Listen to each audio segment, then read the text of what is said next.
somebody was saying that this morning, like that's literally, Katie Keller. Like target audience. But it still wasn't so nerded out that like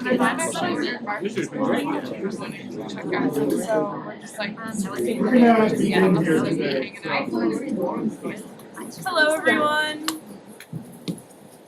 Welcome to the Institute of Politics' latest speaker series event, Wither Twitter, Kara Swisher and friends weigh in.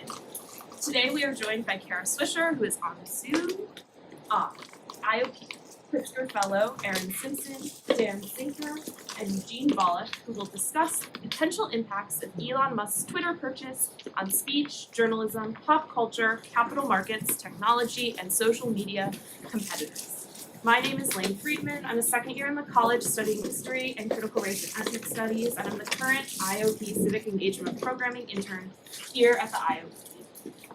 It's my pleasure to introduce our speakers today. I'll start by introducing Kara Swisher, a former IOP Pritzker Fellow.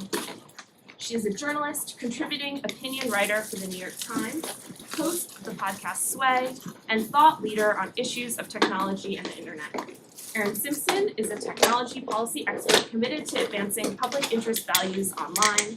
She is currently the Director of Technology Policy at the Center for American Progress, where she develops policy responses to a range of economic, social, and democratic challenges. We are also joined by Dan Zinker, an author, technology expert, and Center for Journalism Integrity and Excellence Fellow.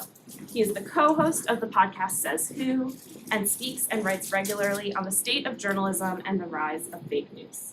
Our final panelist, Eugene Volokh, is the Gary T. Shorts Distinguished Professor of Law at UCLA Law School. Before joining the faculty at UCLA, Volokh clerked for Justice Sandra Day O'Connor on the U.S. Supreme Court and for Judge Alex Kozinski on the U.S. Court of Appeals for the Ninth Circuit.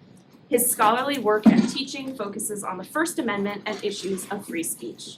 Once again, welcome and thank you for joining us today. I'm going to pass it off to Erin. All right, thank you so much, Lane. Hand to Lane.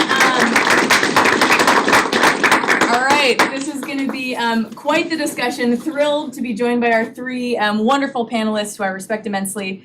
Today I have the pleasure of DJing this conversation with these three people who are really good at asking questions. And I'm thrilled to have all of you here to ask them questions too, so we'll do questions for like the last 20 minutes. Be thinking about what you want to talk about. We're going to dive right into analyzing what has been both a historic acquisition attempt and the major public spectacle of watching someone shitpost their way through a $44 billion acquisition. Just in case you missed it for some reason, after a very chaotic negotiation, Tesla CEO Elon Musk reached a deal to acquire Twitter for $44 billion on Monday, April 25th. The deal is expected to close within the year, pending regulatory review and a shareholder vote. The board of directors will be disbanded when it goes private, and the DOJ and the FTC, who regulate acquisitions, will review the deal, and largely we think they're unlikely to prevent it. We're going to start with our headliner here, Kara. Twitter has not turned a profit for 8 of the last 10 years.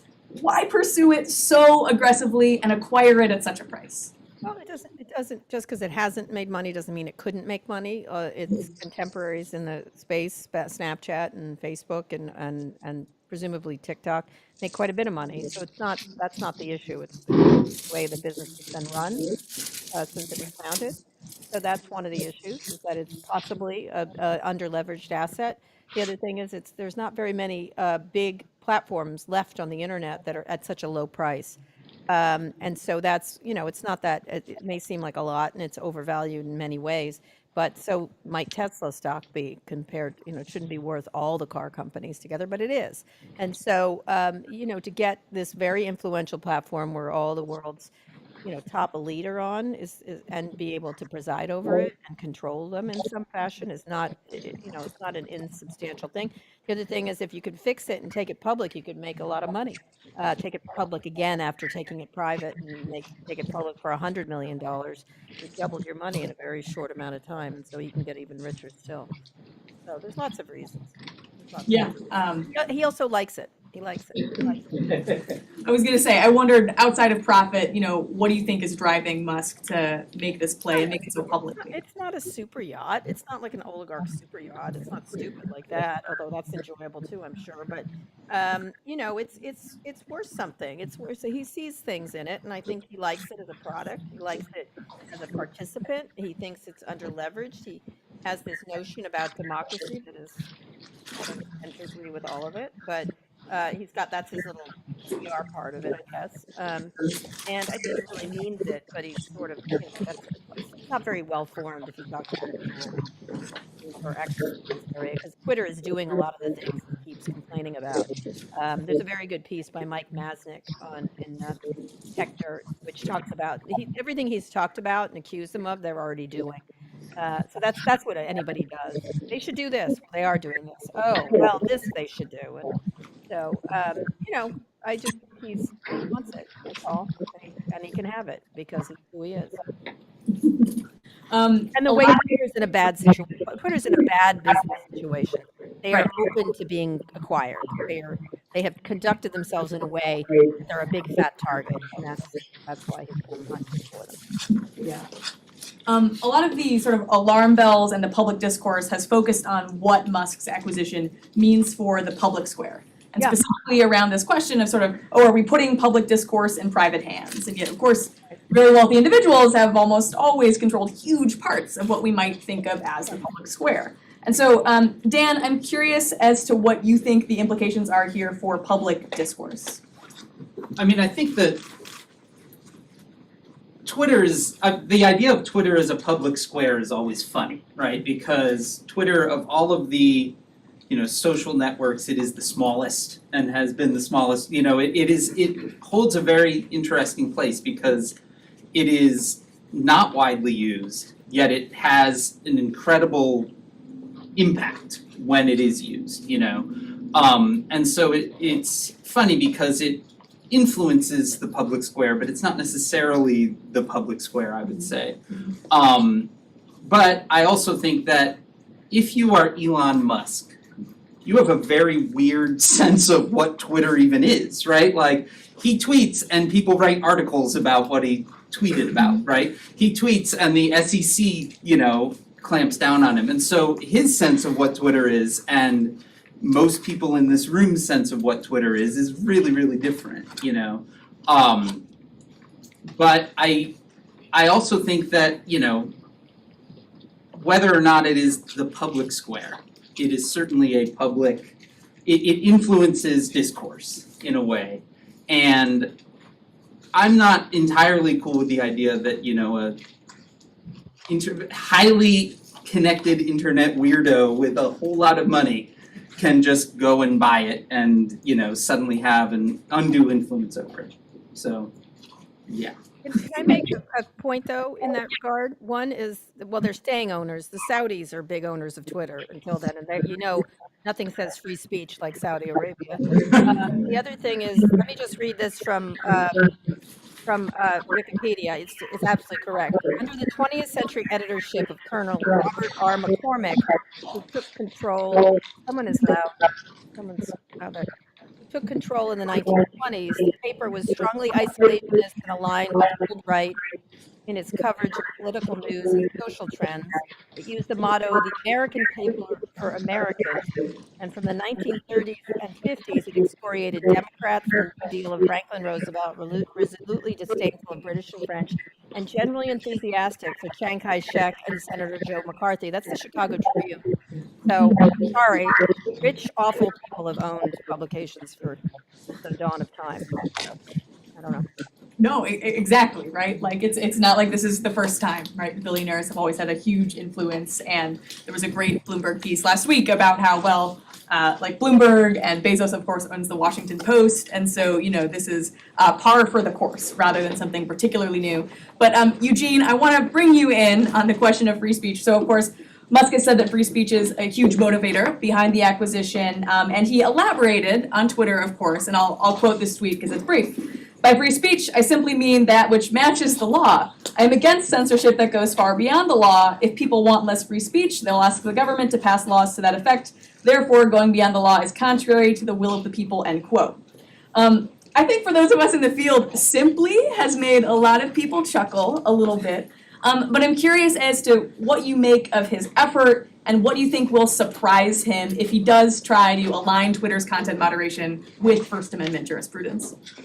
Well, it's complicated, which means it can't fit within 280 characters. I'm sorry, there's some weird feedback, no?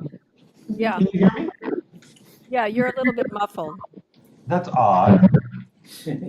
I'm hearing some strange feedback when I'm talking from, no? I was too. Yeah, Kara, very much when you were talking. So. Right, we've got Joel in the corner furiously. Okay, Joel, what you need to do is mute, and I'll mute you when you're talking. Let's see if that works. Okay? Joel, you need to mute whatever you're. Okay. Well, I can't hear you now, but I'm hoping you'll hear me. Wave your arms if you can't hear me. Okay. Well, wave. I guess you're waving because you can hear me. So it is complicated, like all interesting concepts. Equality is a complicated concept. Democracy is a complicated concept. Free speech is too. But there are some basic principles, and I take it that what Musk is saying is, to the extent we believe in the marketplace of ideas and that freedom from government censorship of ideas, that he would like to run Twitter in much the same way. That, I think, is the big picture point. And I think there's a lot to be said for it. There's something to be said against it. If you think about it, let's look at the spectrum of platforms. You don't want the New York Times to be a platform that says free speech for all op-ed writers. You send us in your op-ed, we'll publish it, right? Even online, where they're unlimited by space, that would make it a pretty useless platform, because people go to the New York Times precisely in order to fight the problem of information overload.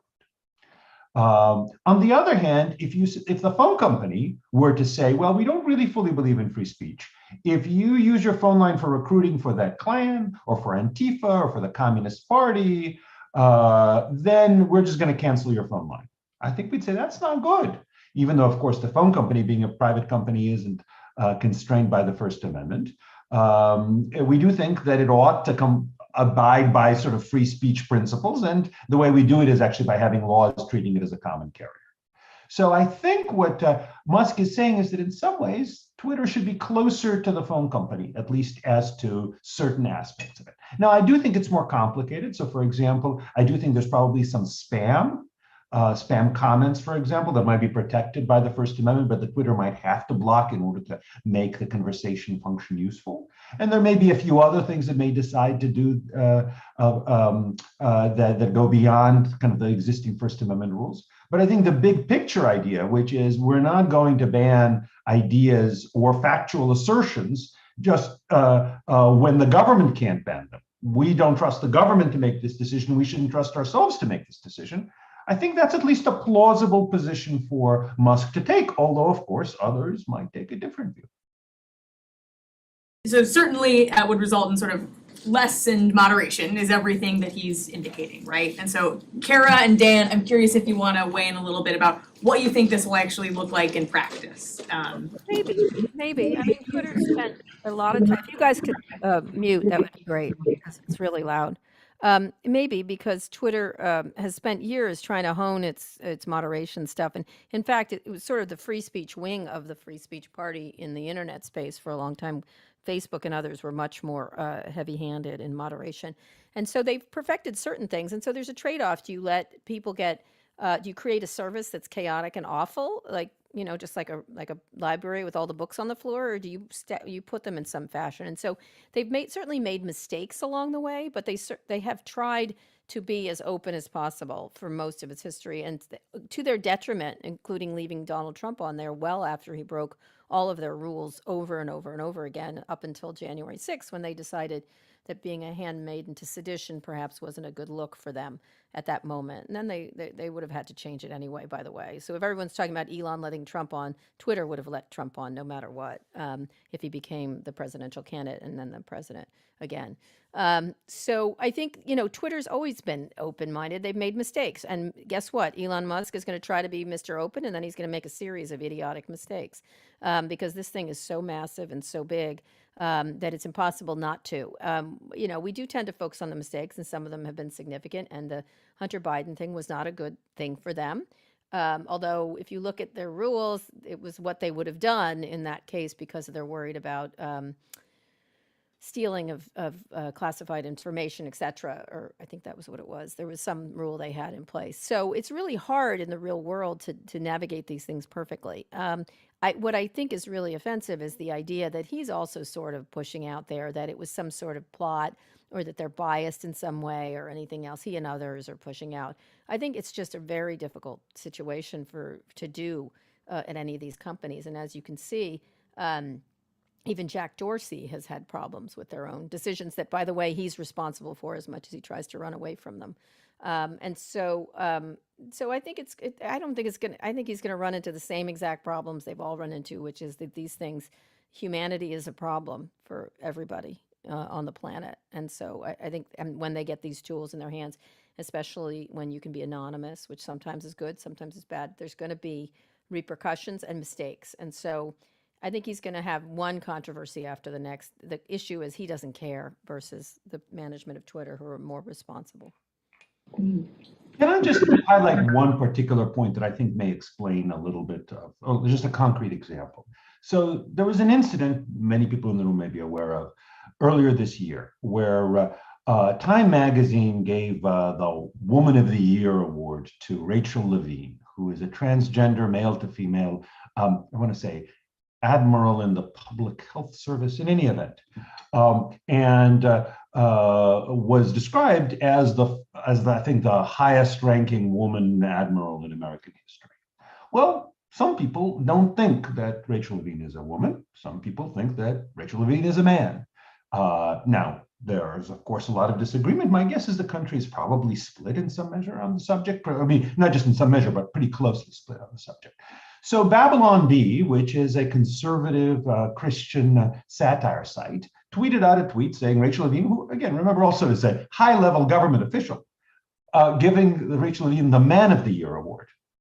And Twitter blocked it because Twitter's policy is that identifying someone by a gender contrary to the gender that this person prefers or identifies as, let's say more specifically, is hate speech and therefore prohibited on Twitter.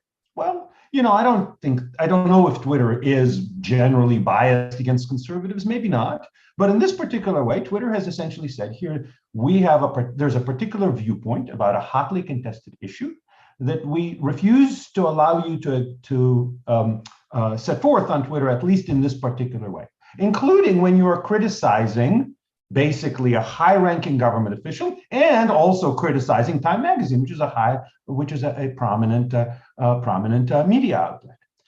So, if it came to the First Amendment, it would be quite clear the government can't do that because there ought to be a debate, a free and untrammeled debate about gender identity and how we should assign or how we should identify people and to what extent we should listen to their self-identification or and the like. And at least that many people, I would count myself as one of them, I don't think that something with as important a role as Twitter, to be sure, maybe a different role, maybe less important, say, than Facebook, but still an important role as Twitter, should essentially say that viewpoint cannot be expressed in this way on the service. I think that should be part of a continued debate rather than something that the platform forbids. So I think that's one of the things that I imagine Musk would want to reverse, and I think rightly so. Now, how that plays out in other kinds of situations, what about, for example, posting people's home addresses, which is generally protected by the First Amendment, but I suppose Twitter might say, well, we don't want to be a part of that. Interesting questions, and again, hard to capture in 280 characters. But I think the big picture is that at least a lot of people, and probably Musk is one of them in this respect, think that Twitter has gone too far in trying to constrain the terms of debate, including in high-profile, important ideological matters. Yes, Eugene, I'll take moderator's privilege to say that I strongly sort of disagree with your contention here, and we'll sort of enter into, I think this highlights one of the interesting things in terms of technical affordances of what we need to think about in terms of what is different than the phone line and the newspaper and Twitter when we're thinking about free expression on participatory social media platforms. So doesn't matter what polls think of the vice admiral's identification, the highest ranking vice admiral in government, whatever it is, right? But in terms of the power analysis, I appreciate that power analysis, right? Like this is a high ranking government official, this is a magazine, but the difference, between seeing this in a newspaper or seeing it elsewhere is on Twitter, right? So many people are watching sort of the harassment and the hate speech that is sort of launched at her. And then we know that seeing this kind of hate speech does, inspire transphobic hate that, of course, manifests in violence in communities for trans people who are not also powerful like the vice admiral. And so we saw this, some of these dynamics a little bit just in the past couple of weeks. So Musk has used a lot of the attention around the deal to throw out new product ideas, but also by punching down and mocking current Twitter employees by name. And this, of course, catalyzed all kinds of other people online to sort of pile on with what is often really racist and gendered harassment. And so I'd argue that it's really not a bad illustration of some of the unique technical affordances of digital platforms that make us need to think harder and sometimes differently about what it takes to protect freedom of expression. So we know, for example, that this kind of harassment is what has driven just record numbers of women politicians and women journalists out of public debate. And so I'm curious for everyone, when we think about protecting freedom of expression online, what might be different considerations we need for digital platforms? How does this differ from a theoretical analysis of like us speaking in the room? Like what new questions might we want to ask for Twitter? It is a private company. I'm sorry. I listen, I thought what he did to, well, you know what? Actually, he was very clever in that he didn't name her, and he was talking about the Hunter Biden issue, which of course he knew has a lot of crazy people on talking about it. And so I think he probably understood what would happen, although he was very careful in how he phrased that particular tweet. But what resulted is his followers, some of whom, some people call them the Tesla Taliban, essentially, can go after people. And they knew just who he was talking about. And then she got attacked. She's a very thoughtful lawyer. Again, Jack Dorsey was the one who ultimately made the decision, and somehow he didn't get attacked. She's a woman of color, and she gets all the blame, which is not a surprise.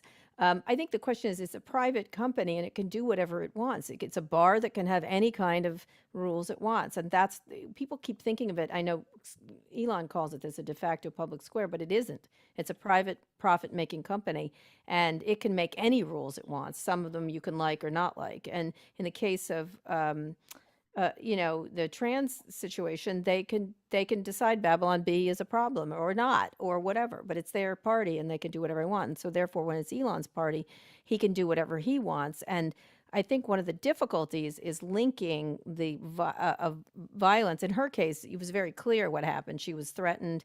She had her life threatened. It was just vile, the whole thing. And I myself called it out because I was like, not him as much as the people who did it, but it put her into definitely a fearful situation. The question is there any recourse? There isn't really any recourse if someone's going to do that. And if someone who doesn't think it's a problem, there's not much you can really do about it. If he doesn't want to, if this is how he wants to run his particular bar with, glasses thrown and this and that. So that's the biggest problem, is it's a private situation. It's not a de facto public square. Well, so I want to lay out a few separate things that I think are in play here. One is, I should say, maybe it's wrong to call it the modern public square, but that's what the Supreme Court called it in 2017. To be sure, that involved government attempts to restrict access of people there, registered sex offenders to social media platforms. But the court referred it to, as that, and I think plausibly that it is a place which is in fact where people speak out much more so than they do on the fabled street corner, right? Because nobody walks by the street corner anymore, and if they do, they don't listen. Whereas on Twitter and Facebook and such, there's a reason I think the court called it the modern public square. A second question that arises is, should we be banning in this place, or should the owners be banning the expression of supposed hate speech, which is to say viewpoints that some people think are harmful? including in situations where I think there is and ought to be a debate about the proper way in which the law and everything from sports to privacy questions and such related to gender identity. Now, some people think that the debate should be over and people who express views hostile to transgender rights should be silenced. You know, it's just like people used to think that people who express communist advocacy should be silenced, and maybe, you know, maybe they were. Certainly communism is responsible for tens of millions of deaths. Lots of things can be quite dangerous. As a legal matter, we think that that's not the proper thing for our public debate. And then one question is, that is to say, for the government to do. So one thing you might say is, well, the government shouldn't suppress these bad views, but we should encourage these platforms to suppress these bad views. Maybe. I just don't think that that's good for public debate either. And then the third question is, what do you do in a situation where the expression of a view, either about society in general or about a particular person, will lead foreseeably to some people acting badly, acting criminally? What do you do in a situation where somebody condemning transgender rights will lead some people to murder transgender people, which is obviously a horrible thing? What do you do in a situation where somebody sharply condemning police officers will lead people to shoot police officers? What do you do in a situation where condemning someone by name, could be a Twitter employee, could be a police officer, could be a politician, whether liberal or conservative, will lead some tiny fraction, but still a considerable number of people in the audience to either act violently or, especially since it's so cheap these days to send threats and other such things, to send threats to this person. So the general First Amendment rule has been, we don't suppress speech because it has a bad tendency to produce bad results by a tiny fraction of the audience, because that would apply to, again, a vast range of advocacy, from communist advocacy to anti-police to anti-globalization to whatever else. Now, maybe you should say, no, that should be different on Twitter. Maybe we should ban on Twitter certain people at least advocating certain things if foreseeably that leads some fraction of their followers to act criminally based on that. Maybe. It's not obvious to me that that's the right approach. And I think probably the right approach is not to do it. Yeah, and I have thoughts, and I want to be careful about making equivalencies between identity, political beliefs, and opinions, and professions. But I also want to get Dan in, because I'm turning towards you and I'm looking at him and I'm seeing Dan behind me trying to get in. So. Yeah, I mean, I think the first thing is Twitter isn't the government, right? Like that is a really important thing to remember, even though there are governmental people on it, even though, you know, we think of it as a quasi-public square, it's not the government, you know. I as somebody that has been on Twitter since 2007, right, there has been a real sense almost for the entire time that the people that run Twitter don't use Twitter, right? It kind of feels like we got a monkey's paw curse in that Elon Musk really knows how to use Twitter, right? When he names somebody by name, he knows exactly what is going to happen from his 89 million followers. Even a fraction of those, they are going to pile onto that person, right? And I think one of the things that gets lost in this sort of intellectual freedom of speech debate is, if you don't shut down this, you are de facto shutting down that, right? And I have plenty of friends that have been in these situations on Twitter. If you are piled on so hard that you leave Twitter, well then that speech won over your speech, right? Allowing that type of, mob and just endless harassment that can come from an Elon Musk, from a Ben Shapiro, from any number of people on Twitter is just brutal to experience, and it shuts down a different type of speech. I mean, I think what Kara said earlier is absolutely true. Like, Twitter has screwed up repeatedly over its many years, and they course correct as best they can sometimes, and sometimes they don't. Anything that they have banned someone for, you can find 8 billion people on Twitter saying the same thing. It's like even that is undone. And certainly Elon Musk, as somebody that has been involved in online communities forever, he has such he doesn't know what he's in for, right? Like, Twitter is about as close to ungovernable as it gets. And he is suddenly now going to have to govern it. So I think Kara's right. He's going to find very quickly that, his stances are not particularly tenable. But I think there is a real worry among people that at least that interim period is going to be real hard for people that already have it pretty hard. Yeah, he doesn't care. He thinks that free speech is more important. Just so you're aware, it's not. He has more of a gut. As a private company, they can sustain a lot more hits because they don't feel them. That a public company gets under pressure. That's for one. And two, he really has he's gotten a lot of smacking around Tesla and everything else. So he's sort of born for this kind of thing. He's going to be CEO. There's a report. I'm not surprised. I think I've said this. That he will be the interim CEO initially when the deal is done. So he clearly wants to be front and center of this, and he's welcoming the challenge. So it is what it is. But he certainly can take. He's quite immune to a lot of things other people might not be.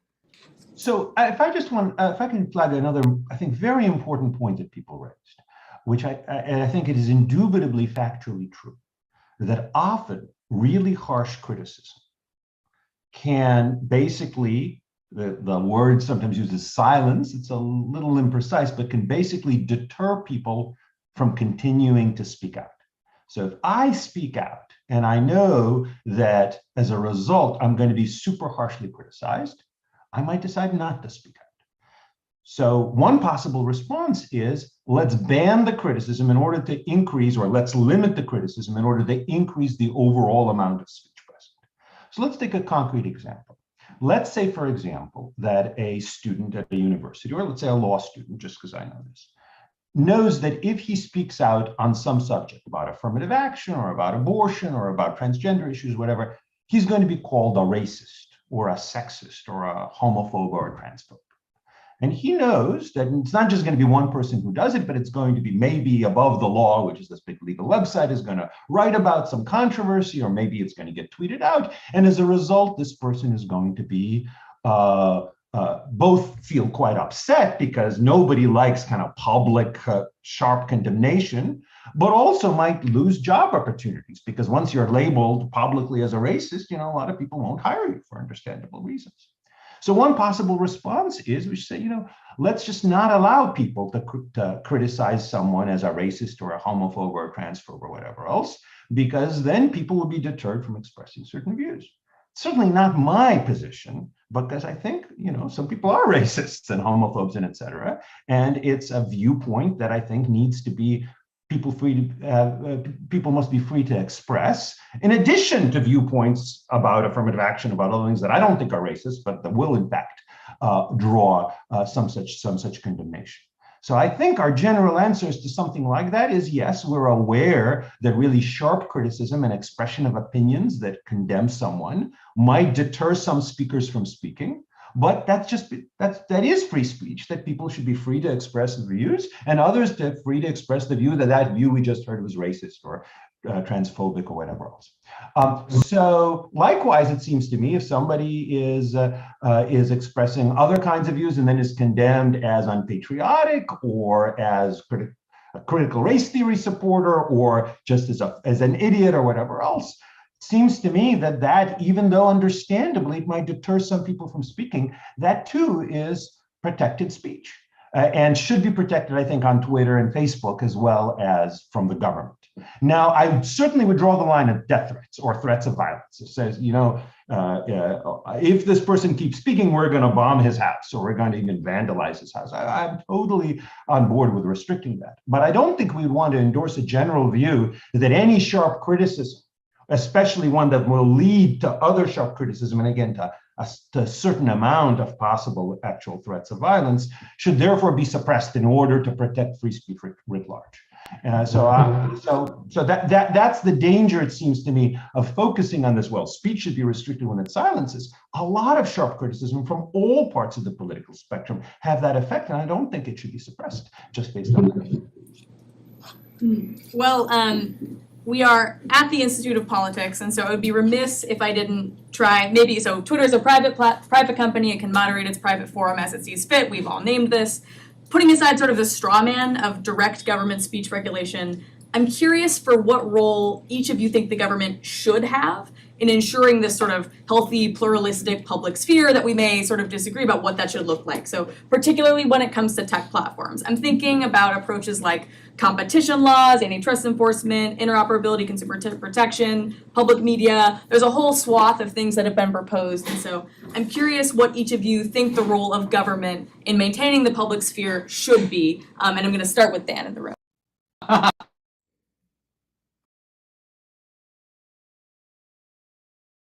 You've muted him.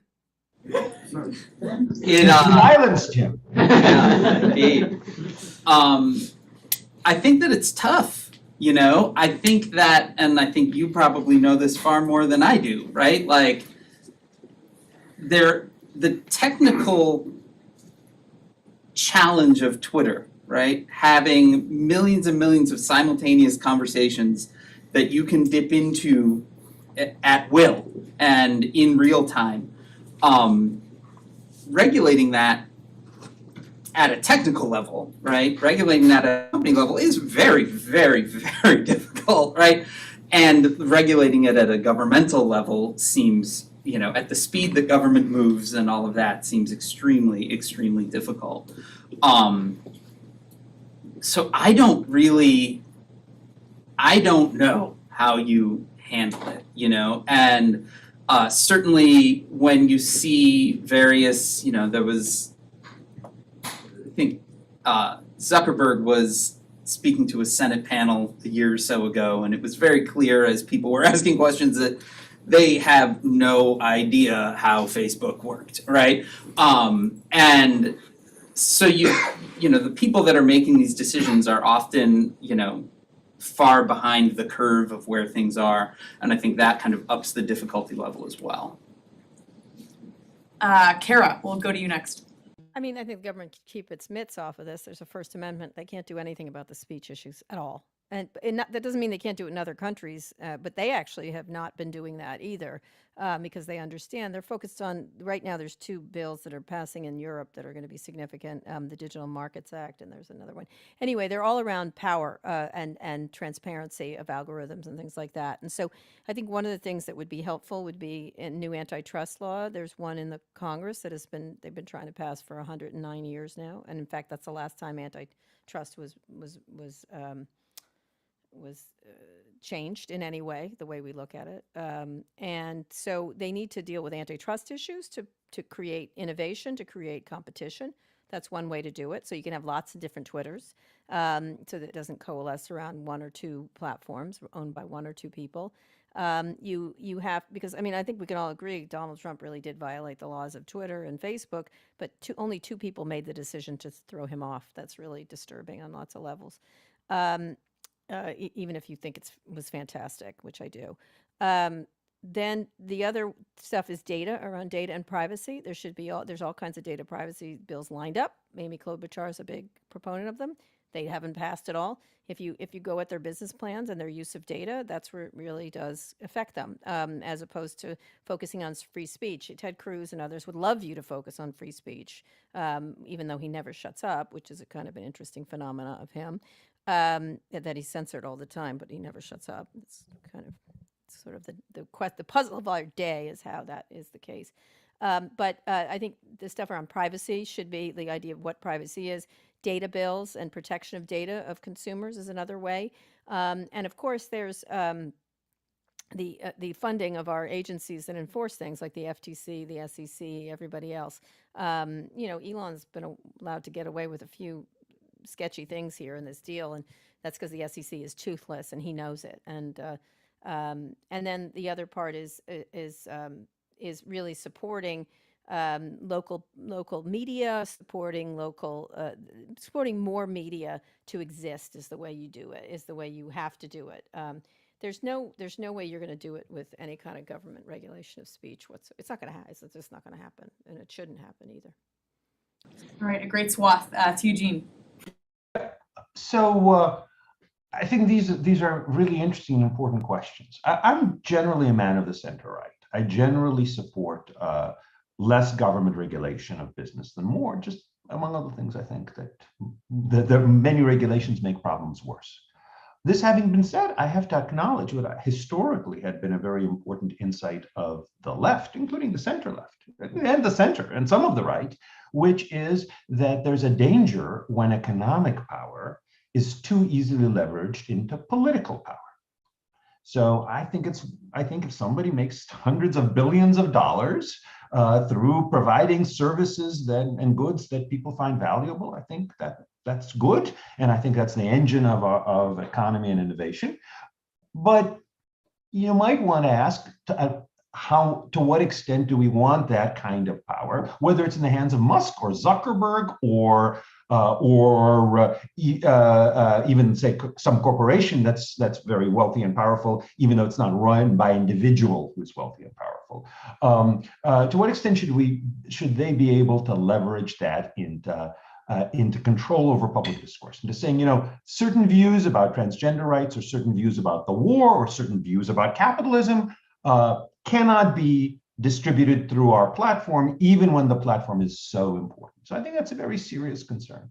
And I think it may justify some regulation, although again, we should always worry that regulation very often backfires. So I like some of the things people are talking about with regard to interoperability. So one way of thinking about it is, if somebody, with regard to email, if I send an email, I can send it to everybody in the world who has an email account on some system. I'm not limited just to sending it to people who are on my email provider. If it were limited to my email provider, then there probably would end up being one big email provider, because everybody would want to be on that email provider and not the ones that are so small that they don't have access to all of their possible correspondence. Likewise with phone lines. So interoperability, the ability to reach out to others who are not on the same system, makes it less likely there's going to be one ring to rule them all. And therefore means there's going to be less ability to leverage that kind of economic power into political power. So if there's some way of setting things up so that people can be on Twitter, but tweet to people who are on Parler. People on Parler can tweet to people who are on Twitter. Likewise with Facebook. I think the consequence may be that without formally breaking up those companies, if you think about it, you can't just break them up without interoperability, because then they'll become useless because you won't be able to talk to your friends who are on the rival service. But without having to break them up, you could essentially have a lot more entrants, a lot less of the kind of monopoly-ish consequences of these so-called network effects. One difficulty is I think it'll be very different politically to accomplish that, because that will totally hit those platforms in their pocketbooks. That will vastly diminish the value of the company that Musk is just spending tens of billions of dollars to buy. And I think those companies would have a legitimate beef with that, saying, look, we invested all of this money and effort on this assurance that we have this property right that could allow us to exclude this, and now you're telling us we have to become interoperable. Nonetheless, so maybe on balance, it's not a good idea. But if you do want to make it so that the decision isn't made by Musk or by Zuckerberg or even by some anonymous and less wealthy but still very powerful board of directors, then you need to have some kind of interoperability system so that instead of having one platform have 90% coverage within its particular niche or something along those lines, you have a lot more competitors. There are other possible ways of building that, which is to say the platforms don't have to be interoperable, but they would have to allow plugins where everybody could choose what kind of editing regime they want. So maybe that's another approach. But I think there's something to be said in favor of it, although something to be said against it. And these are ideas actively being considered. So somewhere in America, Senators Klobuchar, Grassley, Blackburn, and Blumenthal have their ears ringing. Kara? One thing to keep in mind, there's no, everyone talks about, I happen to be center left, I would say more than center right, or I think one of the things that you have to keep in mind that there's been no legislation around the internet. I mean, there's like there's like 27 laws around a checkbook, I think, probably something like that. There are 0 laws governing the internet since it was founded, except for one that helps it, which it's been widely discussed, Section 230, which was they're really they're governed by regular HR things and things like that, but things that apply only to this particular industry, the way the car industry, the air industry, Wall Street, publishing. There's really no nothing. There's no nothing. So but interoperability is a great idea. That would be great, and then we could all have the internet we deserve and want. Right, and there are proposed, Dan, go for it. Well, I mean, I was gonna say the email analogy is interesting, but also I get a gigantic spam folder full of email, right? Like my email provider is actually making a whole bunch of algorithmic decisions as to what email I am and aren't gonna see. But I do have one thought, and since we're all calling out our spectrum, I would be on the far left. The most useful thing that the government could do is pass laws that make it so people don't have hundreds of billions of dollars to buy companies with, right? Like that would probably be the most helpful thing, that, you know, the sort of obscene wealth that Elon Musk has, it shouldn't exist in this world, right? Would be my general thinking, and the government could What laws would you pass? I mean, you can reform the tax system, but honestly, I just interviewed Senator Warren, who uses, what's interesting about her is she attacks him online and then he attacks her and he gets all the shit. She gives as good as she gets, I have to say, and I happen to like her. But one of the things she talks about it and sort of demonizes him and others, and they aren't paying their fair share of taxes. I was like, well, change the laws then. Stop complaining. It's up to you. If you don't like these laws, tax them more. That's fine. You can have a debate, and then it's a democratic system, and we change the tax laws. And I know they can pay for the lobbyists and this and that, but this is how our system works, and whether you like it or not. And so I think in a lot of ways, you know, people shouldn't be how wealthy and what wealthy. He did create these companies, and this is what people are paying for them. I don't think Tesla should be worth that much, but this is what Wall Street thinks. And by the way, it hasn't come down. All the other tech companies have come down in price, and Tesla keeps sitting up there in some weird floaty place that I don't even understand anymore from a math point of view. Just a quick response from Dan, and then we're gonna go to questions. Oh, no, let's just go to questions. Okay, great, we'll go to questions. There's so much to say here, yeah. Yes? So one of the... Oh, and if you could stand up, just say your name and your year and, yeah. Sure. Rafael Jimenez, I'm a 6th-year PhD student in economics here at the department. And I guess one question is that one of the central proposals of Musk was to open up the algorithm, like more transparency in the algorithm. And I wonder if it's a net positive thing, like is there any way in which it can help, or in which it can backfire, like give people ways of, going around the rules?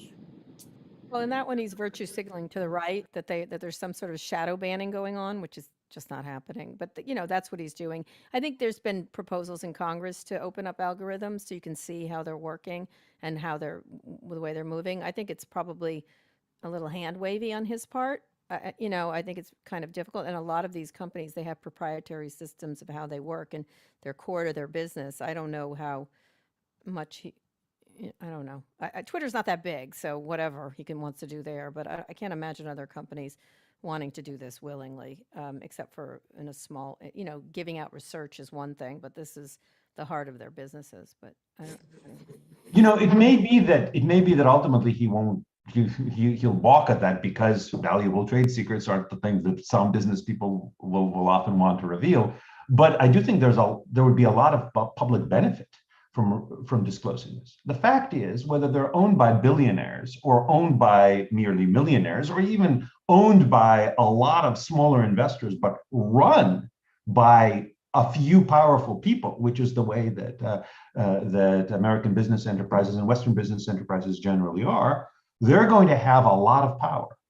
And it would be useful for us to know just how the power is being exercised. And sometimes, by the way, it may be that people are unduly suspicious. People say, oh, the reason this account has been blocked is because they don't like their conservative views. But no, it turns out the answer is very different. And if you disclose it, then it would be useful. I'll give you an example from a different company, PayPal. Just a couple of items recently posted by a couple of investigative news outlets saying PayPal is essentially saying it's going to seize some of their money and at least block further PayPal things, and not explaining why. And they think it's because of their politics. Now, as it happens, those outlets are generally seen as probably far to very far left. And this was actually reported on in an online publication called Jacobin, which I believe is outright socialist, and if not more, if not even further left. But one of the problems is, and by the way, it may very well be that PayPal is biased either because these sites are so far left or because they seem to be pro-Russian, which, by the way, is not my view in this. I think it's the Ukrainians that are in the right and Russians very much in the wrong. But again, it's an important debate to have. Who is right and who is wrong in this particular war? And if PayPal is indeed blocking these outlets based on that, that would be pretty important. But it may very well be that the reason it's doing it is for violation of some completely non-ideologically linked terms of that. The problem is that because a lot of these companies, their reaction is always, no, we're not going to explain the details. People will often assume the worst. So I think there's a lot to be said for more transparency, as well as, of course, some better things to be said again. Yes. Yeah. I mean, everyone I know that's technical cracked up when he said he wanted to open the algorithm and he wanted to get rid of bots, because those two things don't work together, right? Like, the more transparency you give to how this thing works, the more people are going to write things to exploit how that thing works, right? So it is tricky, but it is also, I think it is very funny that people think if the algorithm is opened, there's going to be an if conservative, then block, written right in it. The algorithm is extraordinarily complicated, right? It is not just a couple of lines of code, it is literally the entire company. So I think that he will not actually open up all of Twitter's code, because that would be hilarious. Okay, more questions. Yes. Hello, my name is Lindsay. I'm a Master's of Public Policy student here at the university. Kara had touched on earlier about the Digital Markets Act in the European Union. This question is for Kara, but then also anyone who else wants to contribute. I was wondering if you could speak to what impact you think the Digital Markets Act will have globally, and maybe specifically in the United States. And if you don't believe that there will be an impact, what barriers you perceive there being in order to that kind of influencing the more global digital sphere? I know very little about that subject, and despite that, have no opinion. I know a lot about it. I've interviewed Marguerite Vestager, who's been pushing it. There's two bills, actually. The Digital Markets Act, it's probably the most important legislation since the other important legislation that Europe passed many years ago. And I think it's to protect online policy. And let me just read this from the New York Times, it's easier to do it. Legislation is aimed at stopping the largest tech platforms from using their interlocking services and considerable resources to box in users and quashing emerging rivals, creating room for new entrants and fostering new competition. I can tell you, having seen the head of YouTube this last weekend, she's pretty pissed about it because she thinks that they're being unfairly treated next to TikTok and others who don't have to do reporting. It's based on size and different things like that. And then there's the digital. There's another one, there's the Digital Markets Act, and then a second one, Digital Services Act, and they've reached consensus on that one too. This is accountability around illegal and harmful content. I think both of them are the most significant legislation and the real teeth that we have not been able to put into place in this country. If you notice, neither of them have to do with free speech. Well, the second one does, but the Digital Services Act, if you do business in the EU, you have to behave in a certain way about especially illegal content. And so I think they're very important, and I think Europe is running legislation right now for all of the internet, and that doesn't make any sense that our country hasn't been unable to come to even just having a privacy bill, a national privacy bill in this country. In our country, it's a patchwork of rules, and it's a problem. And so I think the Digital Markets Act is important to ensure competition, but I'll tell you, the tech companies have been pushing back rather hard of a similar thing in this country. All right, other questions? Yes, one more question, one single question, no pressure.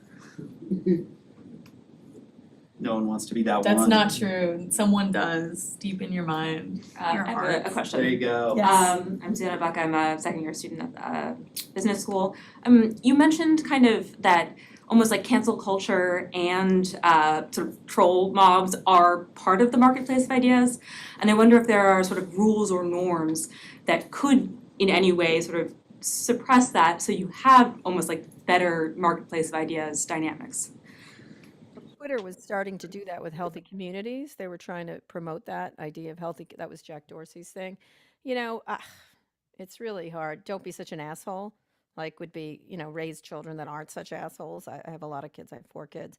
I think it's really hard because the catch is off the gate and everybody sort of behaves the way they want to behave. And it gives you more freedom. People feel, Trump really did have this effect that people feel like they could say whatever they felt like. And when you have a raging group of people who feel left out and now they can speak, it's a really difficult question about the mental health of our societies. And that's a bigger question of how people feel that not linked to any institutions or churches or groups or schools, and I think the pandemic made it worse, where people were more isolated. So it's a much bigger issue than, believe me, I blame social media all the time, and I think they accelerated and amplified it even worse than before, but it's a part of a larger trend that is a bigger issue we need to talk about, which is civility and mental health in our society. But that's a bigger issue. Of course, climate change will take care of all of it anyway. So sorry. Don Doerr just gave a big, very rich Silicon Valley person just gave $1.1 billion for a new school of sustainability and climate change at Stanford. So there are people trying to do better things, important things in Silicon Valley. Before we close, I want to make sure to get Eugene in if you'd like to comment. I think what Kara said about the difficulty of solving this problem is, I think that's exactly right. I think people have to have the right to sharply condemn people. And if I have the right to do this, then other people have the right to do this. And it may be that tens of thousands of people at once will sharply condemn someone. Human beings, being who we are, social creatures, will find that very distressing in many ways. Even in the absence of threats of violence or actual violence or whatever else, that's something that will be quite upsetting. But at the same time, trying to suppress that, I mean, you could imagine some communities that operate basically on a let's focus on the substance. Don't attack the person. Don't have ad hominem arguments. Don't say this person is awful, is a racist, or is a commie, or whatever else. Just explain why you disagree with that. That's, for example, the way I try to run my law school classroom. I don't recall actually students even trying to insult one another, but if they did, I would reroute that and say, look, let's not focus on that. So let's talk about the substance. But that is, I think, something that probably shouldn't be done in Facebook or Twitter, because I think it is legitimate often to criticize a person and to criticize their perceived motives and their character and the like. I think one thing that I hope will happen is that employers and businesses and such will become somewhat more resistant. I think what may have happened is it used to be that a business would almost never see much criticism about any particular employee. And if they did see that, then the thought is, oh, this one person sent this complaint that this person was rude, or maybe 3 people did. Well, that's probably the tip of the iceberg. Probably 3,000 people who've had bad experiences, but most of them said nothing. Now with Twitter, it's very easy for business to say, oh my God, there are hundreds of people commenting what a horrible employee or employee is. That must mean that the whole world is against this person, but it may just be a couple of hundred outraged people on Twitter. So maybe what will happen is, at least when it comes to professional ramifications, businesses will become a little bit less likely to just take a let's fire the person attitude. Yeah. But maybe they won't, and it won't solve kind of the personal distress the person feels. And I don't think that there is much of an answer. All right, sensitive to time, I just want to go back to Dan for a final word. Yeah, I mean, I would say the concept of the marketplace of ideas, right? There have been a number of right-leaning to far-right Twitter clones that have launched in the last few years, you know, Gab and Parler and Trump's own Truth Social, and they all are failing, right? And they're failing largely because the incentivization of social media is to kick people, right? Like, is to whip people up and you get likes, and you know, like there are just so many awful incentivizations there. The idea of like, oh, go have your shitty conversation over on this thing, everyone's like, oh, this kind of sucks. Like, you know, so it's not that you can't make something, but Kara's right. Like, how do we make people less awful, right? And how do we disincentivize being awful as a way of building up your personal brand and all of that is, I think, you know, a challenge that we are all struggling with. Also, just to put in historical perspective, since you're at a political institute, listen, our founding fathers were pretty nasty to each other in these, you know, when they had all their different names. If you look at some of the stuff that they wrote about each other, and they also did a lot of misinformation and everything else. So you have to really study this is not a new thing. And, you know, the fact of the matter is there's always been an asshole like Ben Shapiro. There always will be. And, you know, that's just the way, unfortunately, life is. And he happens to have a big, louder platform now, for example, someone I don't like particularly much. You can decide who you don't like, but he really drives me up a tree and back down it. So I. All right. Well, on that note, I want to say Tuesdays at 3:30, my seminars are here in this room. I really encourage you to come. Bring a power analysis to whatever work you're doing, whether that's corporate governance or freedom of expression or technology policy, and bring the insights we have from our three wonderful panelists. Thank you all so much.